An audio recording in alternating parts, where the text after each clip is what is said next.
નમસ્કાર મિત્રો, સ્વાગત છે આપણી ચેનલ એક્ટિવ ગુજરાત પર। મિત્રો, લોકગાયક અને નેતા એવા વિજય સુવાળાની ઓઢવ પોલીસ દ્વારા ધરપકડ કરવામાં આવી છે। વિજય સુવાળા બંધુ સહિતના સામે ધમકી આપ્યાની ભાજપ નેતાએ ફરિયાદ નોંધાવી હતી। પોલીસે ગુનામાં વપરાયેલી કાર પણ જપ્ત કરી છે। ઓઢવ પોલીસે વિજય સુવાળા સહિતના 4 લોકોની ધરપકડ કરી છે। જાણીતા ગાયક અને ભાજપના નેતા એવા વિજય સુવાળા સામે ધમકી આપવાનો કેસ દાખલ થયો હતો। વિજય સુવાળા સહિત 8 આરોપી સામે નોંધાયો હતો ગુનો। પોલીસે વિજય સુવાળાને નોટિસ આપતા પોલીસ સ્ટેશને હાજર થયા હતા વિજય સુવાળા, હિરેન દિલવાલા, દિલીપ ઠાકોર અને વિજય સુવાળા અને યુવરાજ સુવાળા આ 4 લોકો ઓઢવ પોલીસ મથકે હાજર રહ્યા હતા। 4 આરોપી જે પોતે ગુનામાં સામેલ ન હોવાનું કહે છે તેને પોલીસે નોટિસ આપી છે અને પુરાવા સાથે હાજર રહેવા કહ્યું છે અને ગુનામાં વપરાયેલી સ્વિફ્ટ અને ઇનોવા કાર પણ પોલીસે જપ્ત કરી છે।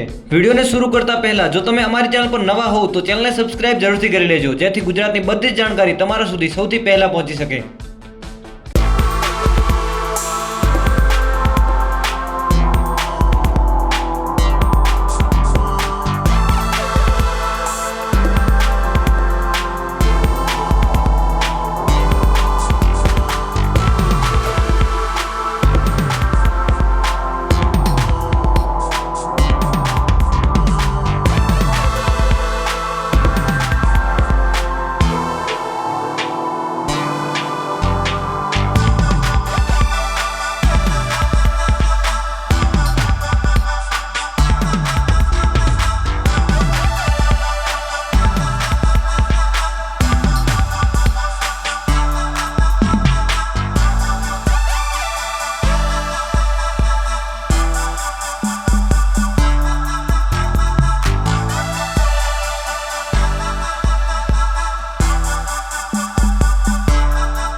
એક ગાડીઓ 30 ગાડીઓ અને 10 બાઇકો, રિક્ષા સાથે લાકડી, ધારિયા, તલવાર સાથે આ લોકો બધા જ લોકો દારૂના નશામાં મારી ઓફિસ જે ઘરથી વોકિંગ ડિસ્ટન્સમાં છે ત્યાં પહોંચી ગયેલ હતા। તોડફોડ કરવાનો પ્રયત્ન કરેલ, મને જાનથી મારી નાખવાનો પ્રયત્ન કરેલ। આથી 4 વર્ષ પહેલા એમના ઘર તરફથી કોઈનો મારામાં મેસેજ આવ્યો। મેં સામાજિક 4 આગેવાનોને બોલાવી અને જાણ કરેલ કે ભાઈ આ વ્યક્તિનો મેસેજ આ પ્રકારે આવેલ છે। એ પછી એને મારા વિરુદ્ધમાં ઈર્ષા ખૂબ થઈ ગયેલ। પછી એને રાજનીતિ સાથે લેવા દેવા નહોતું। ભૂતકાળમાં મેં એને ખૂબ સહયોગ કરેલો છે, સપોર્ટ કરેલો છે અને એના પ્રોગ્રેસ માટે પણ મેં ખૂબ સહયોગ કરેલ છે।